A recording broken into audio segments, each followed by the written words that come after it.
I'm Amanda Hart, 31 years old.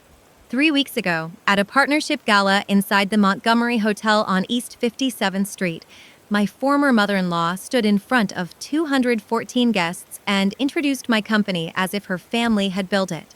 She thanked her son Daniel for helping secure the future of Montgomery and Company. Then she looked directly at me, at the woman her son abandoned 7 years earlier with 11-day-old twins, and called me a sentimental detail from a chapter we all survived. She didn't know the licensing company she was praising belonged to me. She didn't know the unsigned contract in her hand was worthless without my approval.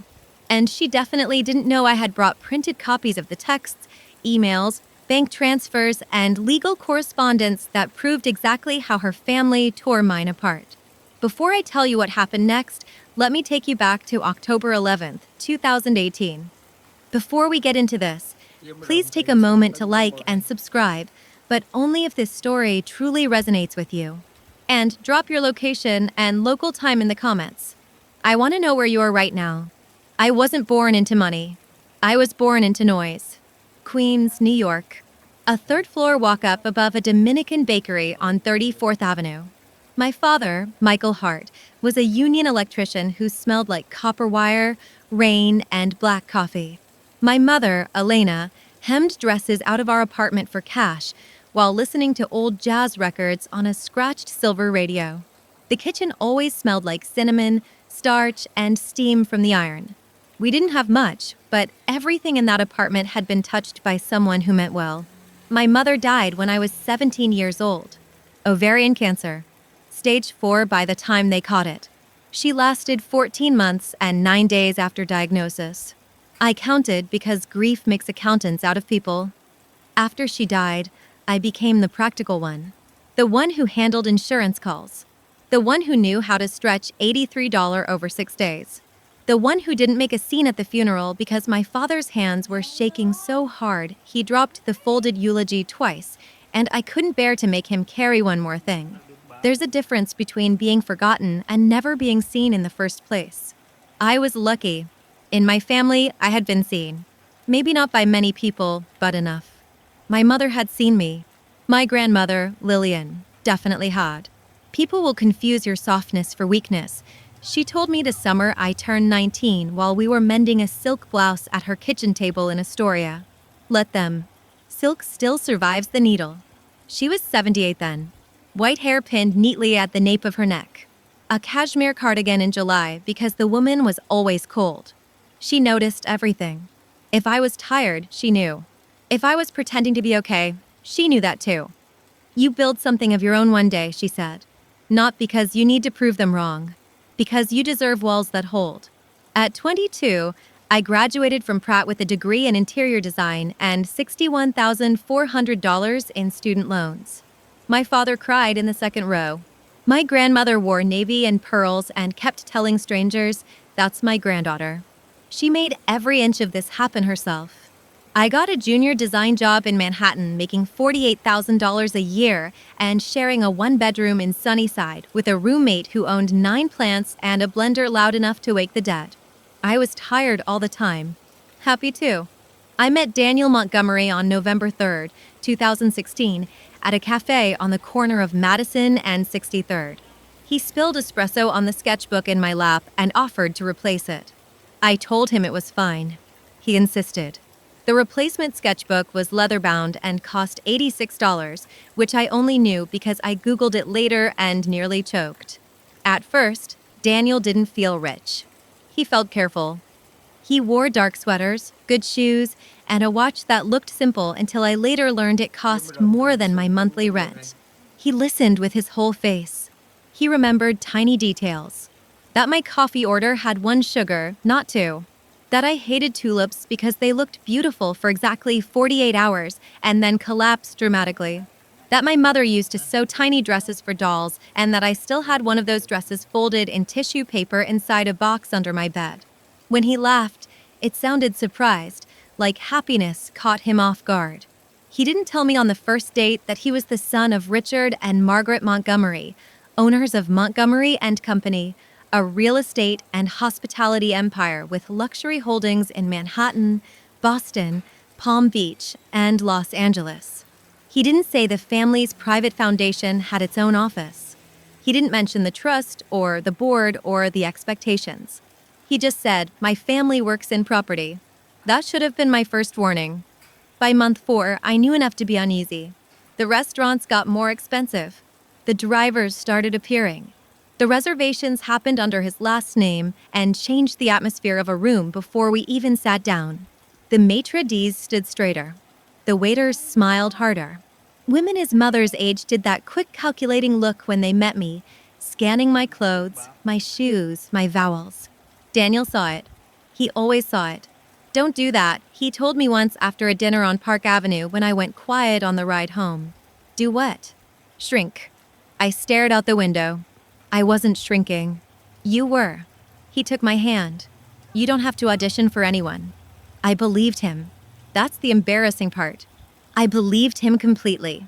I got pregnant 14 months after we met. Not planned. Not unwanted either. Twins. I found out on February 21st, 2018 at 9:35 a.m. in a bright exam room that smelled like hand sanitizer and paper. I was 24. Daniel was 29. The sonogram technician laughed and said, "Well, that's why you've been so sick." Daniel cried. Actual tears. He kissed my forehead and laughed into my hair and said, "Two? We made two." That night he held my stomach like it was something holy. For 6 days, I thought our life was about to become bigger. On day 7, he told his mother.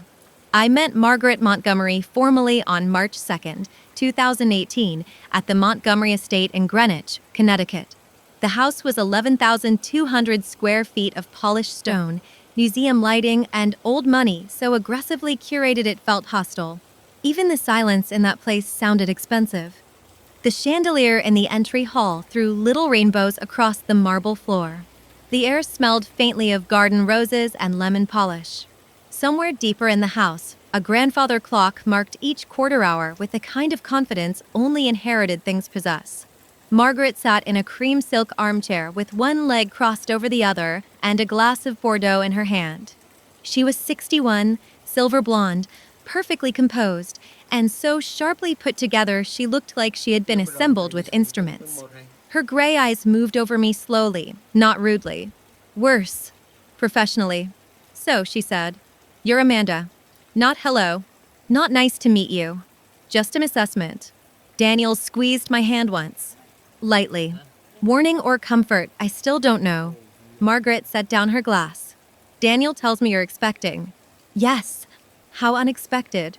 Her smile never reached her eyes. Richard Montgomery arrived 11 minutes later.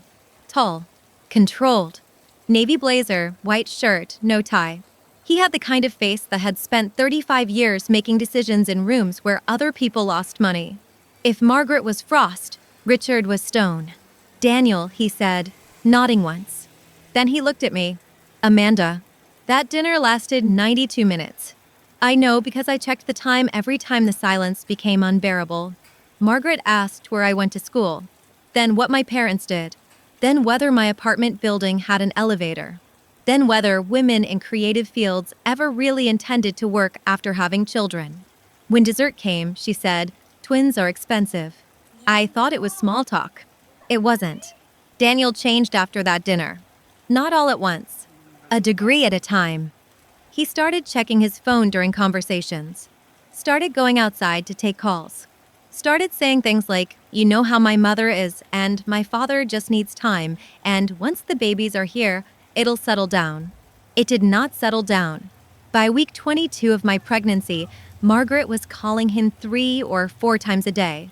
By week 29, Richard had him coming into Montgomery and company headquarters on Saturdays.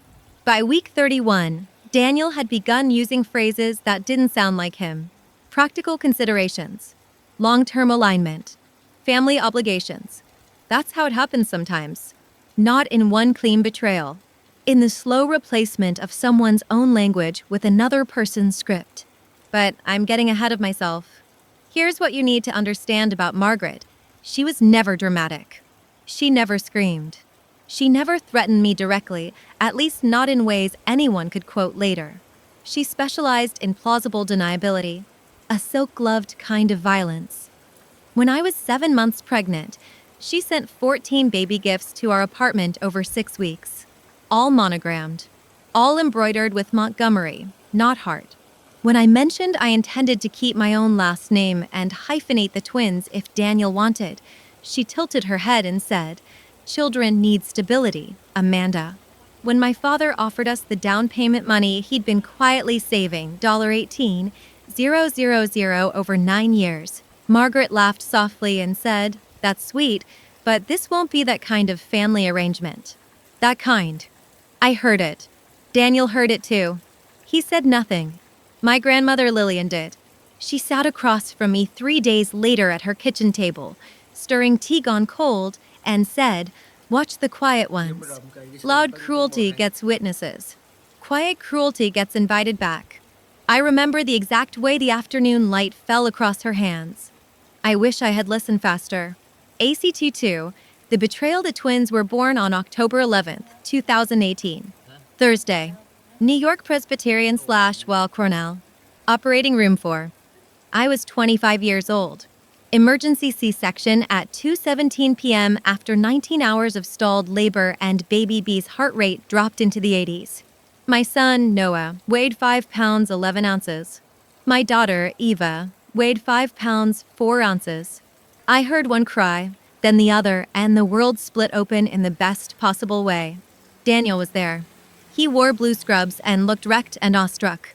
He kissed my forehead and whispered, "They're perfect." For 11 days, I believed him. He brought me broth when I couldn't keep anything down. Changed diapers. Fell asleep in the plastic hospital chair with Noah on his chest. Signed the birth forms with a hand that trembled. Took 46 photos in 2 days. I know because he texted them to me one by one while I was admitted for postpartum blood pressure monitoring. For 11 days, he was a father. On October 22nd, 2018, at 8:14 a.m., he stopped. That morning, the apartment smelled like warm formula and the detergent I used on baby blankets. Rain tapped softly at the windows. Eva had spit up on my shoulder at 7:51 a.m. Noah had finally gone down in the bassinet at 8:03. I was standing in the kitchen in a stretched gray nursing tank, one sock on, reheating coffee I'd already forgotten twice. Daniel came in wearing a camel overcoat. That's the first thing I noticed. Not because of the coat itself, because it meant he had dressed to leave. His face looked wrong, pale, tight around the mouth. He was holding his phone in one hand and his car keys in the other, like he needed the weight of metal to get through what he was about to do. "We need to talk," he said. No one says that kindly. I remember setting my mug down. My fingers were shaking badly enough that coffee spilled onto the counter. I remember the apartment suddenly feeling colder than it was. What happened? He didn't answer right away. His eyes flicked toward the nursery corner and then away from it. Cowardice has a body language. Once you see it, you never mistake it again. "Amanda," he swallowed. "I can't do this."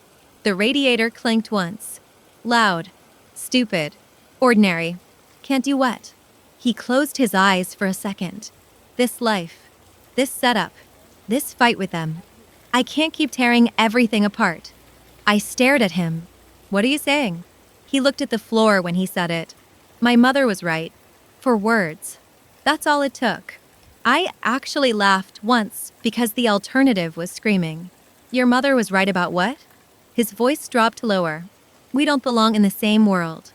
I don't know what expression crossed my face then, but he flinched. "You're leaving." He nodded. "No," I took one step forward. "No, Daniel. We have 11-day-old babies. You don't get to say something insane and then stand there like, she gave me a choice." There it was. The truth, raw and ugly and smaller than I had expected. I said nothing. Maybe some part of me already knew.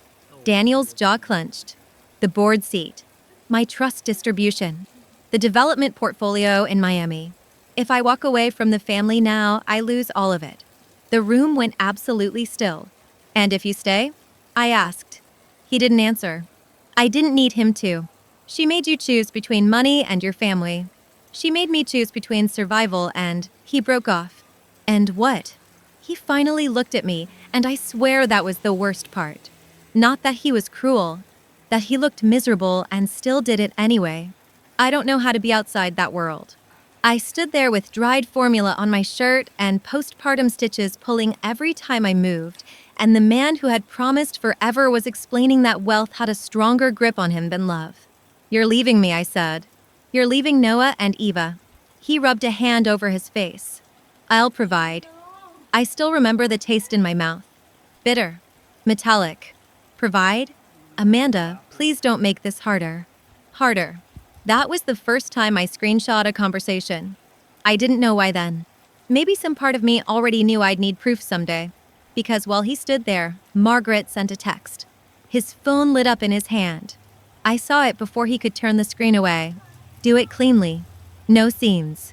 The papers are ready. Dad transferred the first tranche this morning.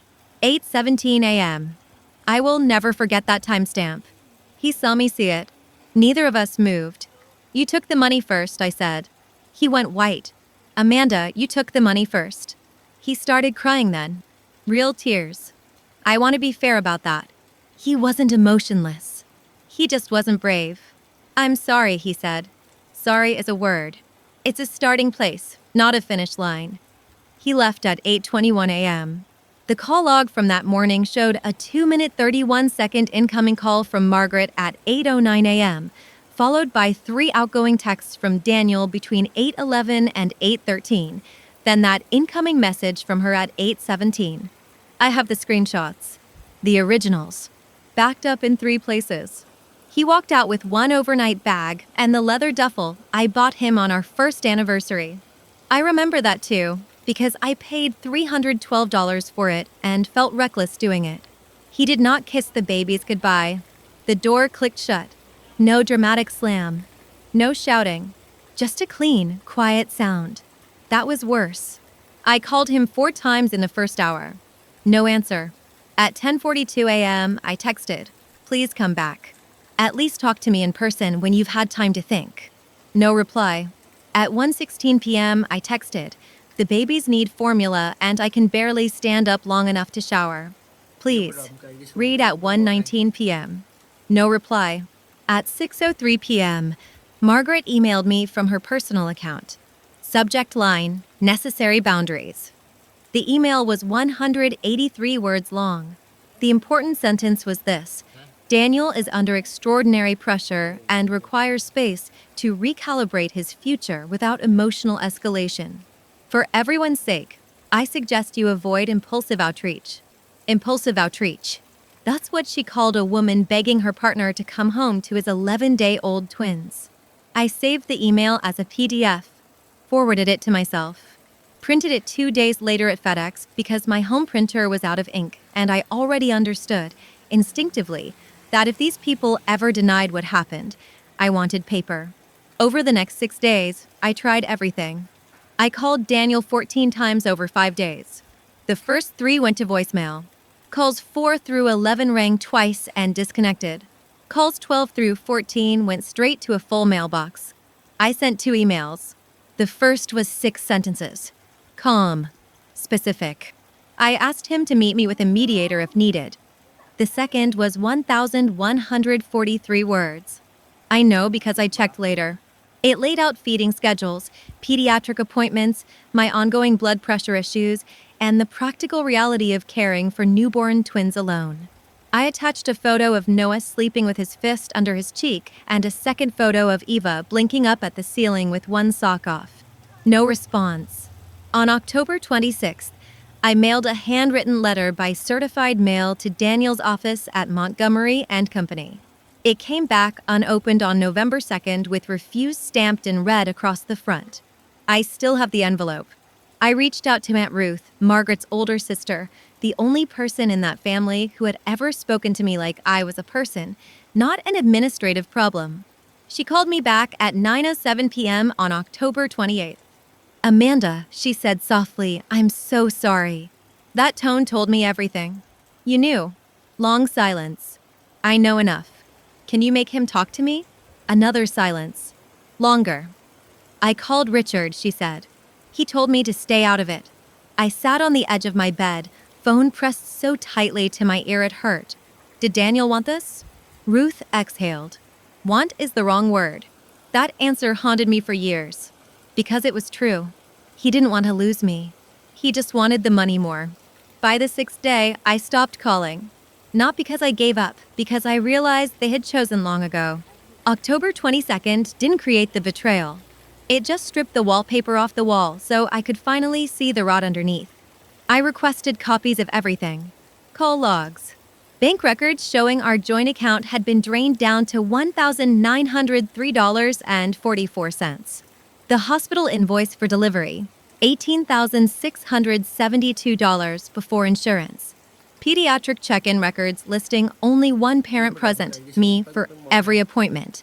I even kept the grocery receipts from those first weeks because grief does strange things to your brain, and apparently mine decided evidence was safer than hope. Family doesn't leave you alone to die. And maybe that sounds dramatic when I'm talking about childbirth instead of cancer or an accident. But if you've ever had your body split open and then been told to heal while caring for two newborns without sleep, help, or certainty, you understand exactly what I mean. I need to pause here for a second. If you've ever been in a situation where your family refused to hear your side, where the truth didn't matter because someone else's lie was louder, drop a fire in the comments. And if you think my former mother-in-law is going to regret this, type karma. Let's keep going because what happened next? Even I didn't see it coming. The first year was not beautiful. I need to say that plainly because people like to compress survival into inspirational montages, and that's not how it felt to live it. Year one smelled like stale coffee, diaper cream, and panic. I moved out of the one-bedroom Daniel and I had rented because I couldn't cover $3,200 a month alone. In January 2019, when the twins were 3 months old, I found a 412-square-foot studio in Jackson Heights above a laundromat that never truly closed. The dryers hummed through the floorboards until after midnight. The radiator clanked like it had a personal grudge. The bathroom tile was cracked, the oven leaned 3 degrees to the left, and the only natural light came from one stubborn window facing an alley. It was ours. I put the twins in matching white bassinets beside my bed and used painter's tape to measure how far apart I could keep them without blocking the dresser drawer. I bought 2 IKEA shelves secondhand for $40, sanded them on the fire escape, and painted them cream while Noah and Eva slept inside. The apartment smelled like baby shampoo and sawdust for a week. I didn't call home. I didn't ask Daniel for a single extra dollar beyond what the temporary support order eventually required. His attorney filed at week 7. Margaret paid the retainer. I know because the billing disclosure was attached by mistake to one of the court packets. That was another document I kept. I started freelancing remotely in March 2019 for a boutique interiors firm in Brooklyn. Junior level CAD revisions. Vendor boards. Finished schedules. $27 an hour, capped at 18 hours a week. My boss, Helena Park, was 54, brilliant, ruthless in meetings, and unexpectedly kind to women who showed up prepared. The first time she heard Noah crying over Zoom, I apologized 3 times. She looked over her glasses and said, "Amanda, you're delivering on time. I don't care if there's a marching band in your apartment." A week later, after I turned around a hospitality deck overnight because a client moved the deadline up by 36 hours, she called and said, "You've got a brain, Amanda. Use it. Stop apologizing for surviving. Talent is worth waiting for." I wrote that down. Money was brutal. There's no poetic version of that. In May 2019, my checking account hit $112.07 2 days before a client invoice cleared. I ate ramen 4 nights in 1 week and day-old bagels from the cafe downstairs because they sold the unsold ones for 50 cents each after 7 p.m. I learned how to answer emails with one hand while bouncing a baby seat with my foot. I learned that 4 hours of sleep feels survivable until it becomes your normal. I also learned that my hands remembered sewing.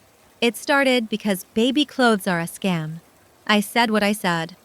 The beautiful pieces were absurdly expensive, and the affordable ones felt like sandpaper after 3 washes.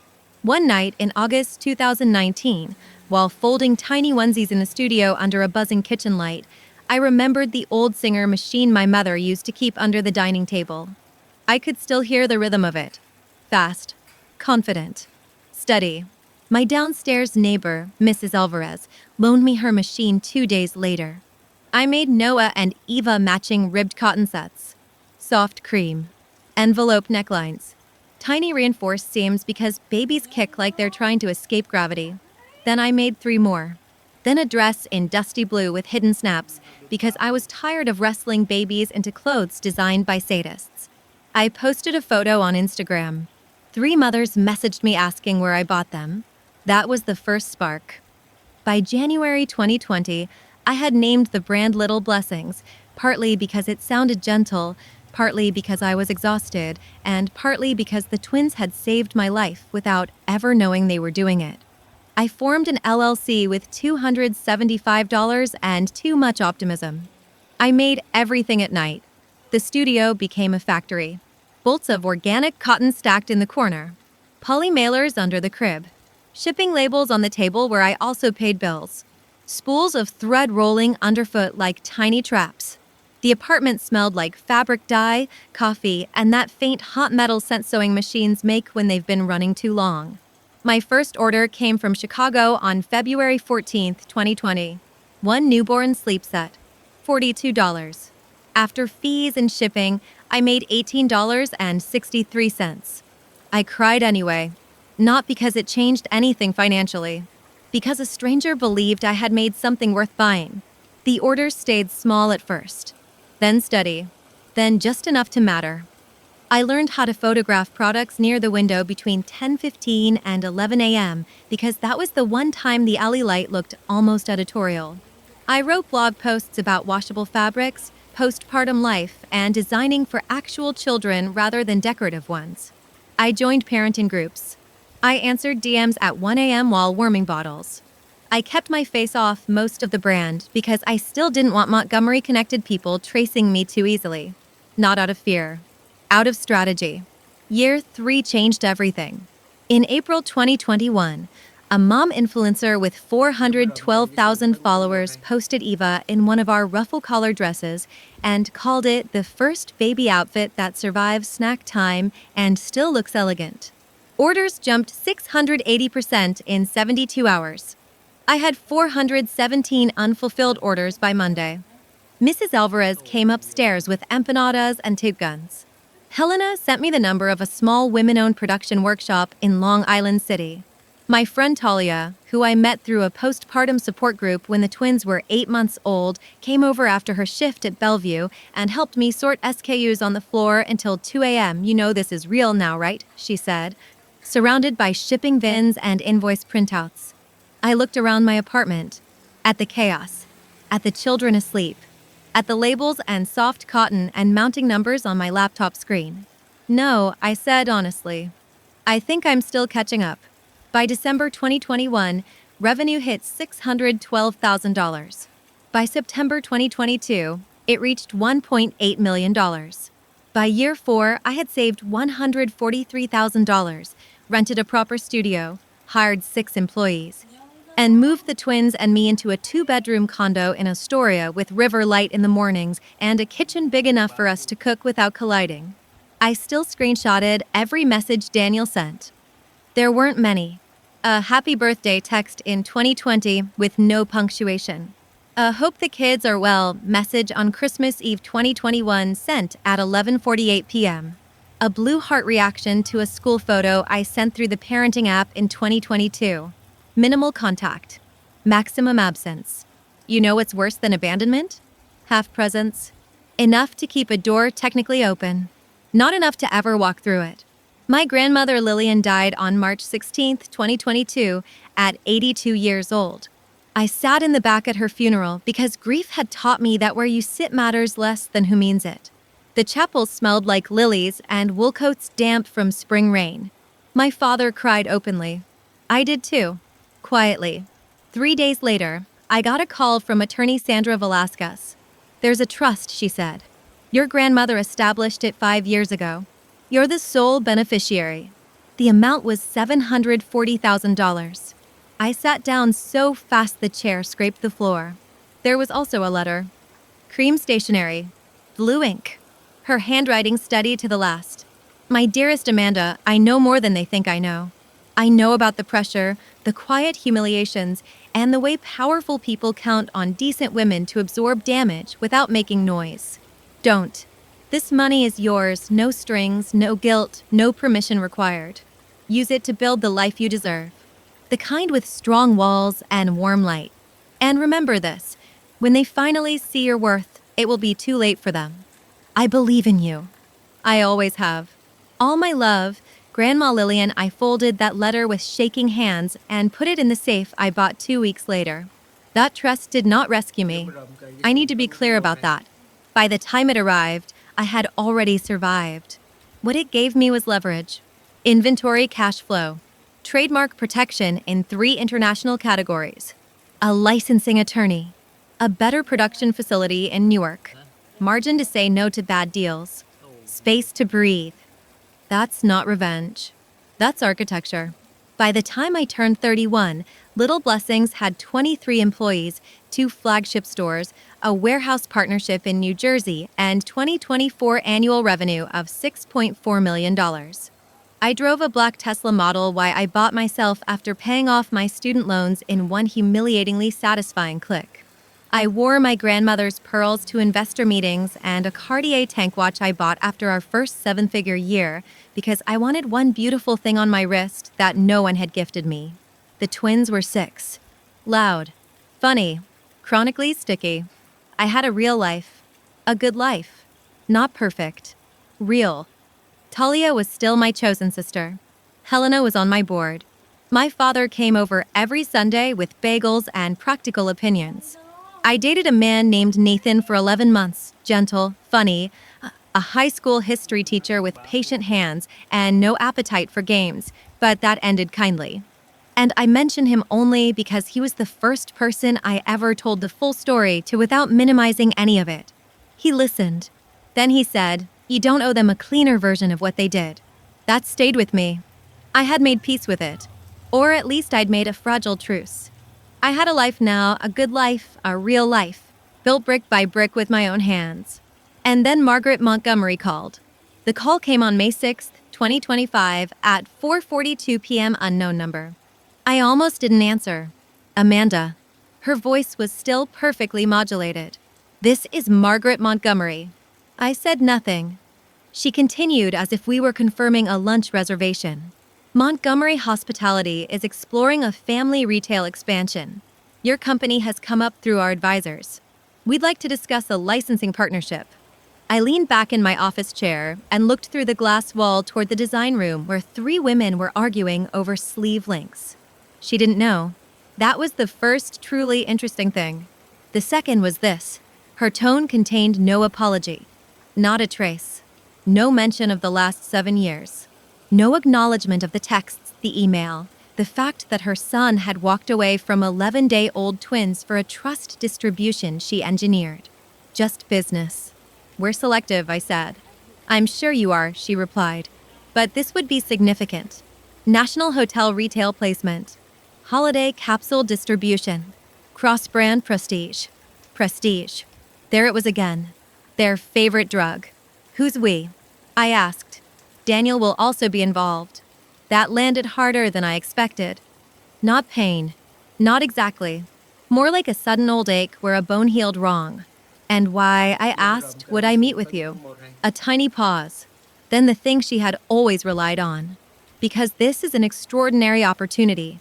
And because, whatever history there is, we are still connected. You have children who bear our name." I almost laughed. There's a particular arrogance in people who wound you deeply and still expect blood to function like a debt. "I'll have my office follow up," I said. Then I hung up.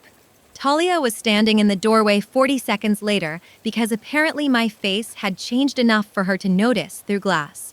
"What happened?" I looked at her. "Margaret Montgomery wants a partnership." She blinked once.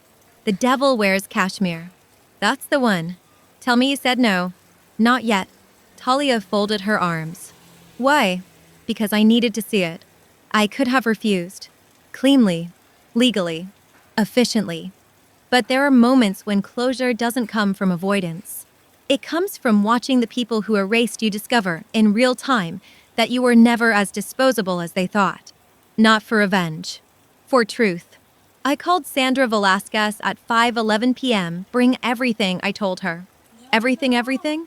Texts, emails, trust transfer records if we can source them from Discovery, the refused certified letter, the support filings, their old attorney correspondence, the LLC chain, the ownership statements. Sandra was quiet for a second. Are we doing this? We are. The meeting became 3 meetings, then a dinner, then, somehow, a gala. Montgomery Hospitality needed a win. Luxury occupancy had softened. Their retail strategy was stale. Little Blessings had the one thing they didn't: credibility with young families under 40. The advisory firm handling preliminary negotiations knew my holding company structure, but hadn't connected me personally to Daniel. Probably because legally I remained Amanda Hart, and because I had built the business through layered entities for privacy and tax efficiency. By the time Daniel recognized the company behind the deal, it was too late to back out gracefully without humiliating his mother publicly. So they did what that family always did. They kept going and hoped appearances would save them. 3 days before the gala, Daniel called from his own number for the first time in 19 months. I let it ring twice before answering. Amanda. His voice sounded older. Not elderly, just worn down in the places certainty used to live. Yes. A breath. I didn't know Little Blessings was yours. I know. Another pause. My mother still thinks this can be managed. There it was. Still, even now, the instinct to frame cruelty as logistics. And you? I asked. He exhaled. I think you should do whatever protects you. I leaned back in my chair. That would have been useful in October 2018. The line went quiet. When he spoke again, his voice was lower. I know. I didn't rescue him from that silence. I need to ask you something, he said. Are you planning to destroy this deal? No, I said truthfully. I'm planning to tell the truth if I'm forced to. He understood immediately. I'm sorry, he said. Apologies expire. Boundaries don't. I'll see you Tuesday, I replied. Then I ended the call. The day of the gala, I wore a black Valentino dress with clean lines and no softness to it. Not because labels matter morally. Because I bought it myself after our company's second profitable holiday season, and because sometimes clothing is armor that happens to zip. I put on my grandmother's pearls, my Cartier watch, nude heels sharp enough to make me stand exactly as straight as I intended. Talia texted at 6:02 p.m. You don't owe them anything. Not a single thing. I replied, I know, but I need to face them. The Montgomery Hotel ballroom glowed like old money trying to look youthful. Crystal lighting, champagne towers, white roses in low mirrored arrangements, a jazz trio near the stage. The room smelled like perfume, citrus, and expensive fabric that had never seen a dry cleaner run late. There were 214 guests. I know because the seating chart packet sat on the registration table and old habits die hard. Investors, hospitality press, retail buyers, board members, a few city officials, 3 lifestyle editors I recognized from magazine mastheads. Margaret had always believed that if enough important people witnessed a version of reality, it became the truth. I arrived 11 minutes after the posted start time. Late enough to make an entrance. On time enough to stay professional. Margaret saw me from across the room, and for one split second, one tiny, precious second, the mask slipped. Her smile froze. Not because she was happy to see me, because she had expected a representative. Not me. Daniel was beside her in a midnight suit, shoulders squared too rigidly. He looked at me the way people look at old wreckage they once caused and now finally understand the cost of. Margaret recovered first, of course she did. Amanda, she said, smoothing the air with her voice. How unexpected. No, I said. Not really. Richard joined us 20 seconds later. Older. More lined. Same stone face. We're glad you could make it, he said. That was a lie so efficient I almost admired it.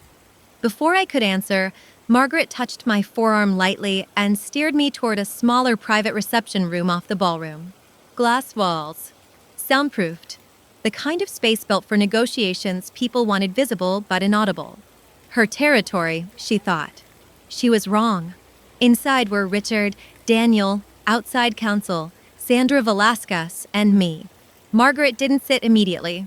She stood at the head of the table, one hand resting on the back of a chair, and said, "Let's be direct. We need this partnership announced tonight." Need. Interesting. Sandra opened her portfolio slowly and said nothing. Richard took over. The market is moving quickly. Delay would create complications. For whom?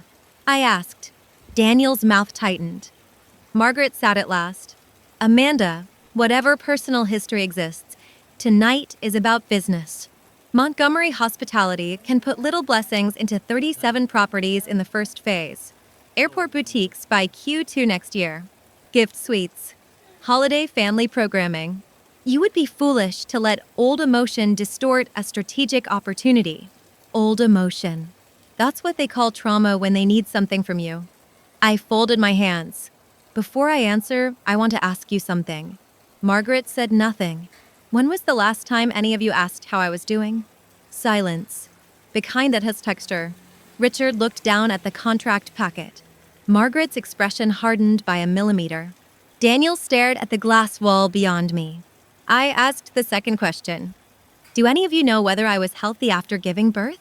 Whether I had complications? Whether I could afford childcare? Whether Noah had RSV at 9 months? Whether Eva broke her wrist at age 4?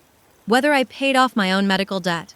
Whether I slept more than 3 hours at a time for the first 16 months of their lives? No answer. Outside the glass, waiters moved past carrying trays of champagne. Inside, no one breathed loudly enough to admit guilt. Margaret straightened. Amanda, if this is about an apology, I actually smiled.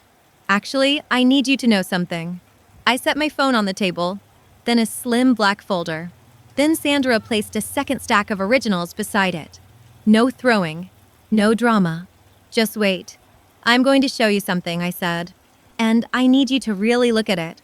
Margaret's jaw set. Richard said, "This is unnecessary."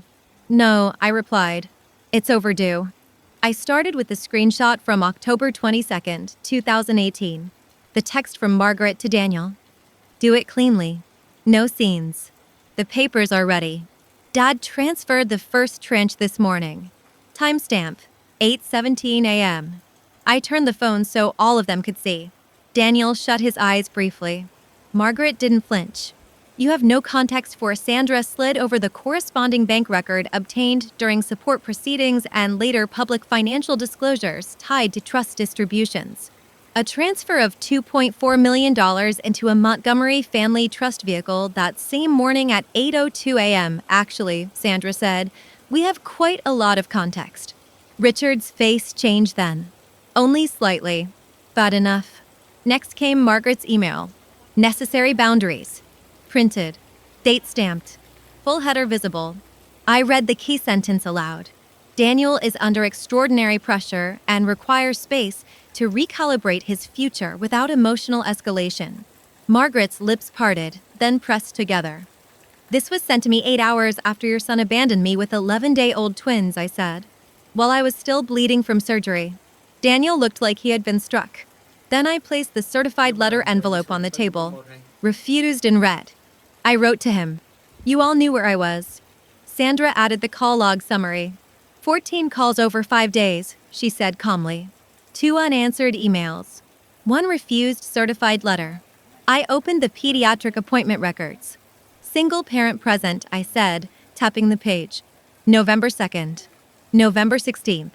December 14th. January 9th. February 21st. March 8th. It continues for 4 years. Then the support filings. Then the joint account statements showing the balance drop. Then the postpartum billing documents. $18, $6.72 for delivery before insurance, I said. $6, $9.41 remaining after coverage. Paid by me over 22 months. Richard leaned back slowly. I kept going. Because once truth starts moving, you either stop it or let it finish. I pulled up the photo timestamps from Daniel's last 2 days in the hospital. 46 pictures. Then nothing.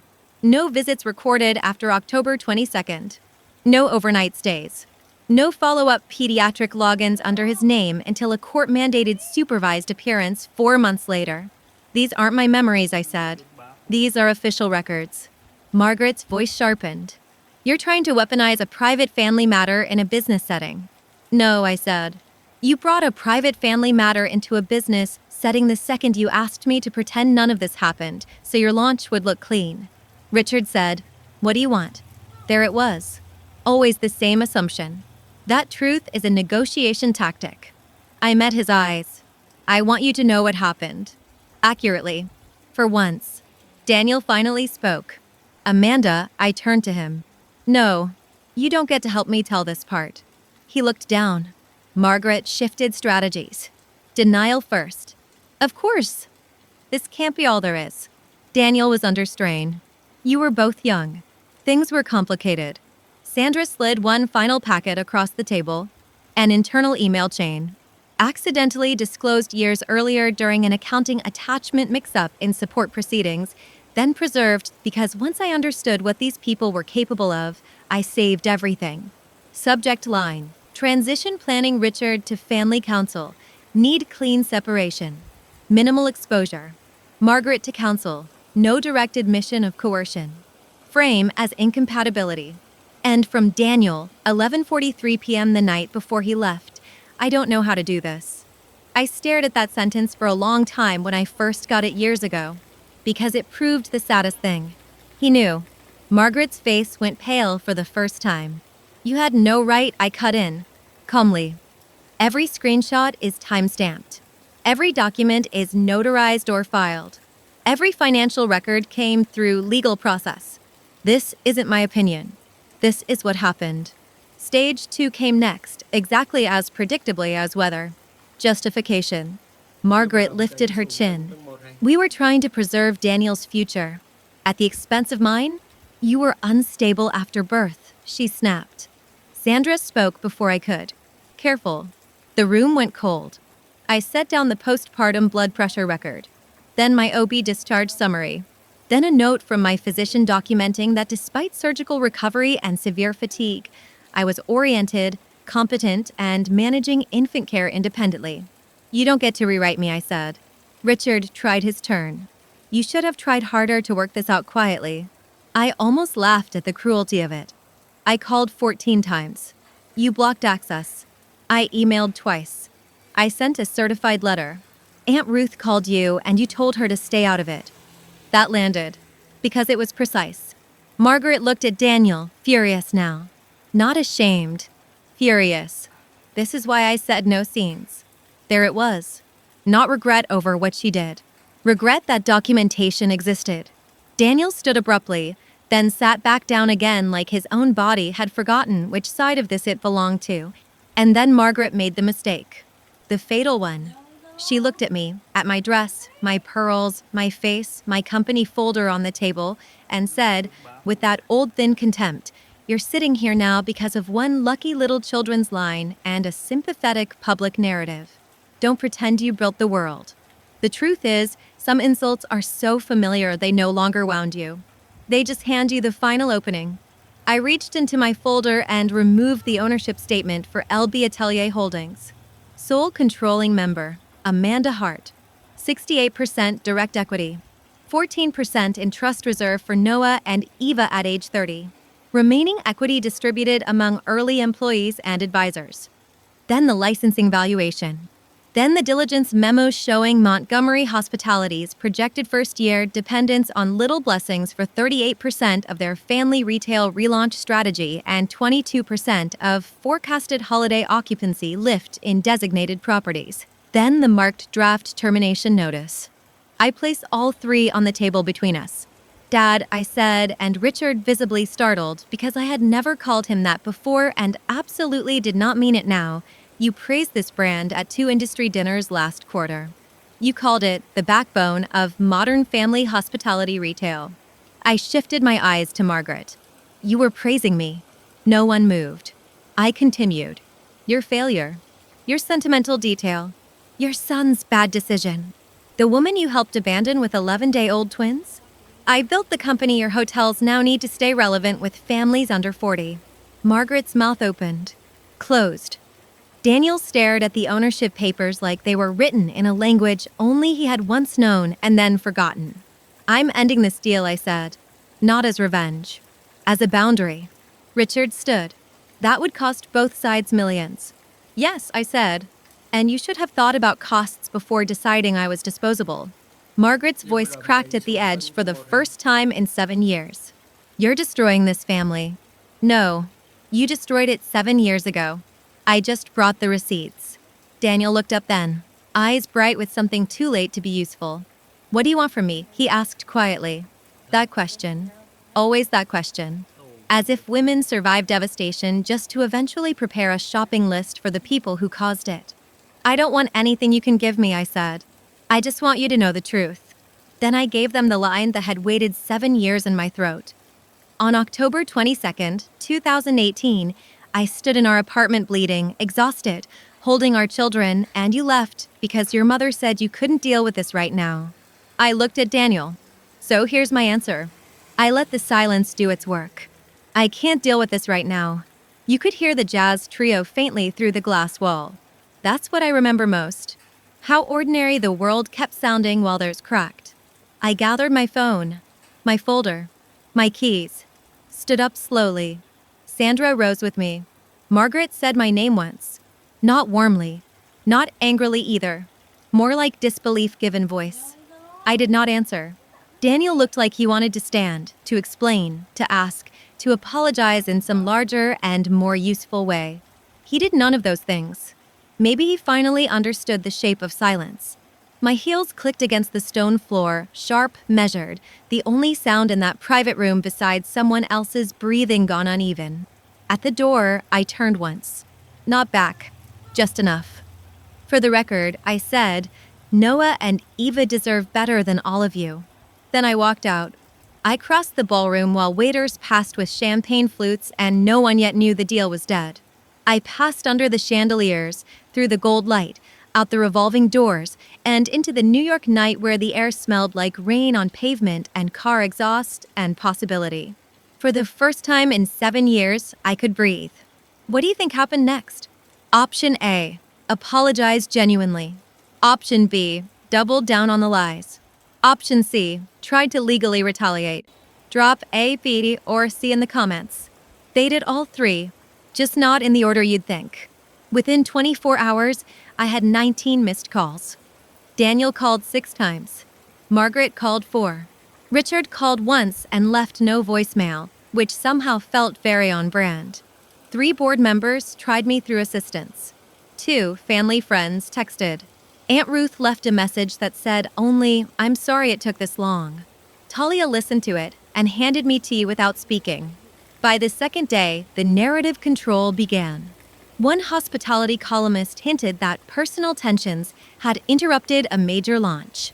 An anonymous industry post suggested I was difficult in negotiation.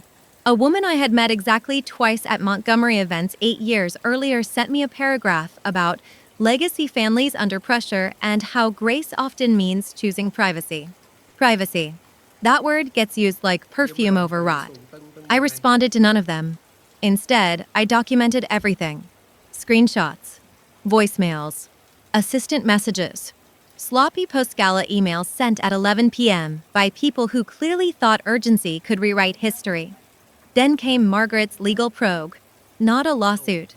She was too smart for that. Too much discovery risk. Just pressure. Questions about confidentiality. Suggestions of reputational harm. A vague, expensive letter from outside counsel implying that family records discussed in a mixed business setting might constitute malicious interference. Sandra replied in 2 pages.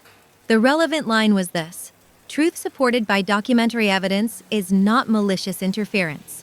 That shut them up for a while. I heard through Aunt Ruth what happened inside the Montgomery circle after I left. The family retail relaunch collapsed. Another children's brand backed out 10 days later after hearing enough rumors to get nervous. The bank financing tied to Phase 1 expansion got revised downward. 2 properties postponed renovation timelines. Within 6 months, Montgomery Hospitality reported a 17% revenue shortfall against projections in its family segment. Not ruin. Real consequences. The kind adults call market adjustments when they don't want to admit choices had moral costs. Daniel resigned from the hospitality arm in February 2026. Not heroically. Not publicly. Quietly. Aunt Ruth told me he'd been pushed sideways for months first. Richard no longer trusted him in negotiations. Margaret blamed him for not containing me, which says everything about the way her mind worked. She genuinely believed truth should have been managed better. That woman could stand in a flood and complain about the towels. As for Richard, his reputation took a subtler hit. Not scandal. Worse for men like him, whispers. The suggestion that he had misread a deal. Misjudged a founder. Lost leverage because he underestimated someone personal. Powerful men can survive cruelty in business circles. Stupidity is less forgivable. And Margaret? She called once more, 7 months later. I let it go to voicemail. Her voice sounded thinner. Amanda, there are things I would handle differently now. Not I was wrong. Not I hurt you. Not I'm sorry. Just strategy in the past tense. I deleted it. Meanwhile, my life kept widening. Little Blessings closed 2025 at $8.1 million in revenue. We launched a sensory-friendly sleep line in 220 retail doors. I was invited to speak at a Women in Business Summit in Chicago and another in Austin. Forbes didn't call, thank God, but Fast Company did, and I said yes because Helena insisted and because the photo shoot took exactly 43 minutes and no one made me pretend I had built anything alone. Talia bought an apartment 12 blocks from mine. My father finally retired at 63 and now overuses his espresso machine like it's a personality trait. Noah lost his front tooth in gym class and insisted the tooth fairy adjust for inflation. Eva announced she wants to design buildings and dresses, which feels aggressively on brand. We host Thanksgiving now. 8 people last year. 10 this year. Helena comes. Talia comes. Mrs. Alvarez comes if her knees aren't acting up. My father makes too much stuffing. The twins set the table wrong and then fix it proudly. We don't talk about trauma all night. We talk about school plays and warehouse leases and whether Talia is finally going to date that paramedic with the dimples. That's what healing looked like for me. Not forgetting. Not forgiving on command. Just building a life so full of warmth that the cold stops being the center of it. I don't wake up angry anymore. I don't check my phone hoping for Daniel's name. I don't rehearse old arguments in the shower or compose better speeches in my head. I just live. There is one unresolved thing. My twins know who their father is. Children always know more than adults think. We've had age-appropriate conversations. Honest ones. Not cruel. Not protective to the point of lying. Last month, Noah asked, "Does he love us?" I took 8 full seconds before answering. Yes, I said. But love is not the same as showing up. Some people feel things they don't know how to carry properly. That answer is incomplete. I know it is. But so is life. Daniel sent birthday gifts this year. Thoughtful ones, actually. A telescope for Noah. A sketch set for Eva with professional-grade pencils number 7-year-old needs. He included a note. Handwritten. Short. I know I don't deserve space in their lives. If they ever want to know me, I will tell them the truth. Dad, I haven't decided what to do with that. Maybe someday. Not today. Forgiveness isn't a deadline. It's a process. And I'm allowed to take my time. If you're watching this and you've been the invisible one, the cleanup crew, the child expected to absorb damage quietly so everybody else can stay comfortable, I want you to know something. Your worth isn't determined by whether your family sees it. You don't owe anyone forgiveness on their timeline. Boundaries aren't revenge. They're protection. You're allowed to walk away from people who make you smaller. Chosen family is real family. And maybe the hardest lesson of all, some people will not show up no matter what you do. You can be bleeding. You can be brilliant. You can be loyal for years. And they still may not show up. That is not a verdict on your value. It is a revelation of theirs. Did I get revenge? No. Revenge is destruction. What I got was something better, freedom. The freedom to raise my children in a home where love is not conditional. The freedom to build a company from scraps and instinct and sleepless nights. The freedom to say no to people who once believed I'd always be desperate enough to say yes. The freedom to tell the truth without asking permission from the people who benefited from my silence. I didn't get revenge. I became someone who didn't need it. Last spring, I planted peonies in a long stone planter on my terrace because my grandmother loved them and because, against all odds, I still do too. They bloomed in May, full, heavy, impossible-looking things opening toward the light. I stood there in the morning with coffee in my hand, my daughter asking why flowers bother coming back every year when winter always happens. And I told her the truth, because that's what they do. If this story resonated with you, if you've been through something similar, drop a comment. Tell me your story, or just let me know you're here. Because honestly, knowing I'm not alone in this means more than you can imagine. And if you want to know what happened when the twins eventually asked to meet Daniel, let me know and maybe I'll tell that story next time. Subscribe so you don't miss it. If you want, I can now do one of two things. Turn this into a full 8,000 to 12,000 word, 55-minute version, or make it even more viral with heavier retention hooks, sharper CTAs, and 3 alternate endings.